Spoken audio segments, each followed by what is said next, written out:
Okay, this one's going to take a few takes for me, this video. How your ADHD will drive your other half around the bend. This is simply because it's a bit of a sore subject for me at the minute, because my other half recently moved out and I am living here on my own, and many of you with ADHD know being on your own is really quite hard to deal with. It is for me anyway. It might just be me that's like that, but I have had confirmation from a couple of other people that I know with ADHD that struggle to be on their own. So where do I even start with this one? We all love winding up our other halves, but when ADHD gets involved, it's just not banter anymore. When you throw ADHD into a relationship on either side, you're basically asking for trouble. That can be a good thing or a bad thing depending on who you and your partner are. Depends how well each of you can deal with it. So here's some ways you've probably driven your other half around the bend and what you can actually do about it. Attention, or lack thereof. I'm quite good with my attention. I don't know why. I'm very aware of what's going on around me, so it's probably not so much of a problem, or wasn't so much of a problem.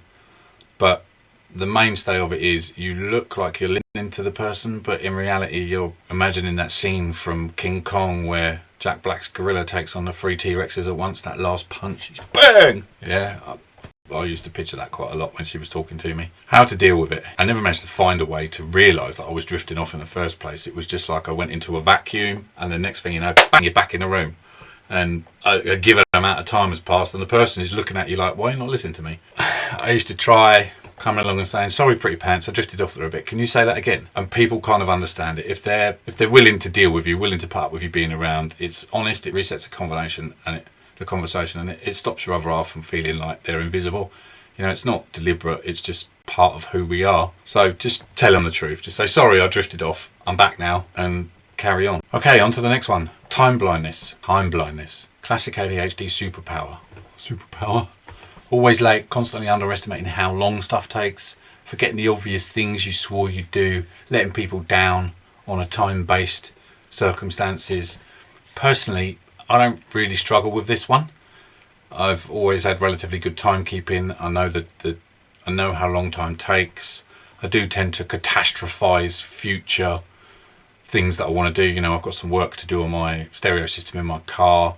I'm like, oh my god, it's going to take me all bloody day to do that, and I go out and eventually start it, and 45 minutes later it's finished. One thing I will say about time blindness is it can actually be quite damaging to other people.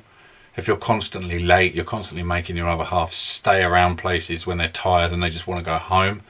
It's not good for a relationship at all. I think, again, like I just said, I don't really struggle with this at all, so I think I'll fall back to my default, and that is use a calendar or whatever you can and live by it.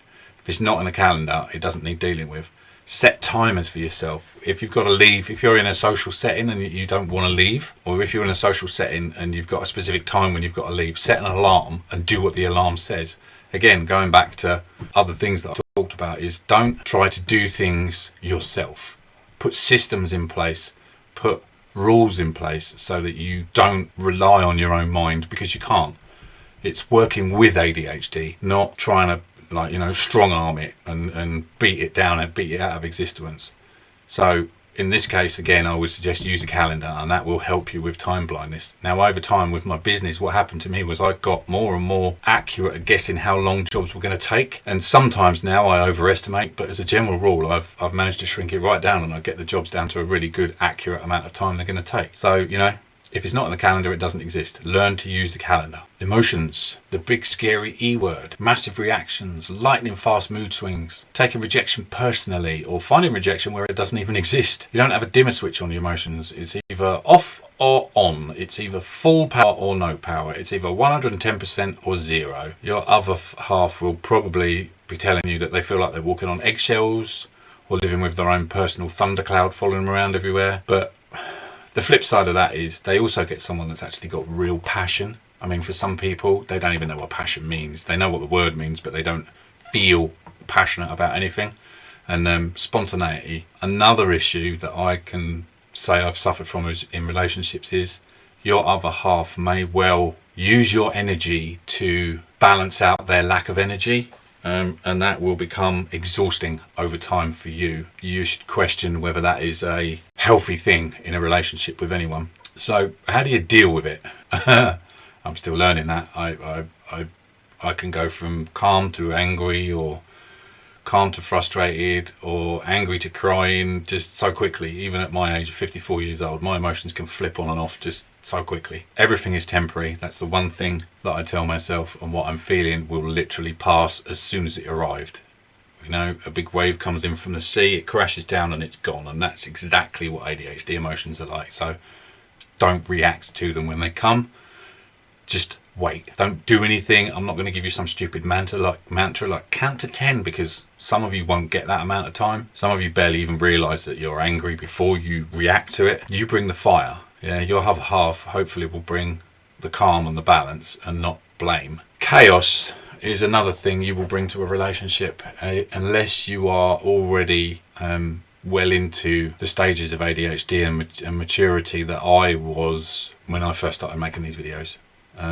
My ex-wife has been with me right from the start, so she's experienced it all. I married an autistic woman, someone who needs calm, order and structure, and then there's me. Oh wait, you serious? Let me laugh even harder. To be fair though, I'm actually tidy.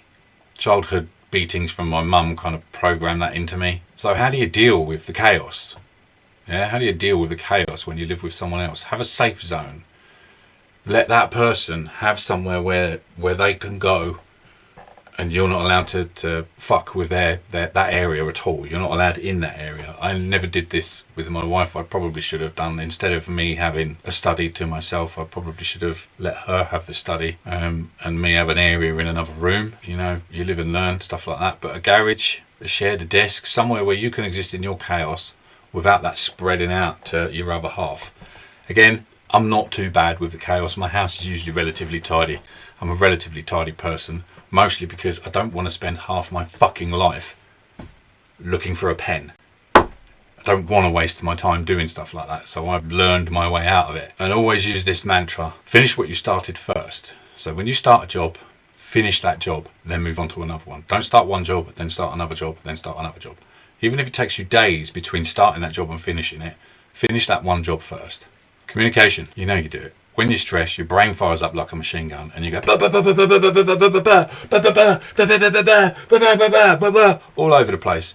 Your poor other half hasn't got a fucking clue what you're going on about most of the time, and you'll see it in their face. They'll sit there and you'll see them starting to get overwhelmed because you're talking about this, and then you're talking about that, and then you're talking about this, and then you've gone back to this again, and then you're talking about a joke that you told the other day, and they're sitting there thinking, what is going on? You know you do it. Yeah, when you've got, if you're like me, I'm lucky enough to have 3 or 4 people in my life that have got ADHD. 2 of them are kids, so, you know, it kind of stands to reason. I've got a neighbour that's got ADHD, and I've got a friend that's got ADHD, and we can keep up with each other. My ADHD counsellor is also, I would class him as a friend, even though I pay him, and we can keep up with each other. We can chop and change and jump between topics without losing ourselves. It's just part of who we are. How to deal with this is a different story altogether. I don't think my wife ever managed to learn how to cope with it. She just kind of used to switch off and I'd be talking at her rather than having a conversation with her. Help them to understand that your mind is like a river, and it's just, the things are just going past constantly, and if you don't say it now, it will just get washed away and it will disappear along with, you know, potentially the perfect moment to say it. Use a safe word or a signal to pause a conversation when things get too heated. It stops arguments before they spiral. It can potentially put you in a situation where your other half is stop, slow down, slow down. You've lost me 3 times now, you've lost me. This is the bit that's going to be hard. The last bit is my experience. This is still quite sore for me, so my voice is going to break over and over again. There'll be lots of jump cuts. I was married for, I don't know, probably 15 years, maybe 18 years. We've lived together for well over 20 years, but slowly but surely over time it just got too much for her. She moved out, and the me in me, the Robert in me, was, I'm not going to stay married to someone that I don't live with. So I initiated a divorce late 2024 or mid 2024. We spent time together each week through 2025. The more time I spent apart from her, the harder it was to be around her when she came round, and eventually it just ended. So I miss her every day. You have to have someone that loves you for what you are. You also have to understand that potentially you could be quite difficult to be around. I'm aware of that, and I did everything I could to try and soften the blow. It didn't work out in the long run. Anyway, ADHD and relationships, they're messy, loud, beautiful, chaotic. Worth it if you can manage to see it through. A lot of the guys that I know choose not to be with other people because we can be just too much. If you can steer through the storm, best of luck to you. I've tried living with someone that had ADHD, didn't work for me either. That was like throwing petrol on a fire constantly. If this one hit home, like and subscribe, drop a comment about how your ADHD has driven your partner around the bend, or potentially how your partner, which is probably more useful for us, believe it or not, how your partner is dealing with your ADHD and what you're doing to try and help them as well. And next week we're talking about a few myths.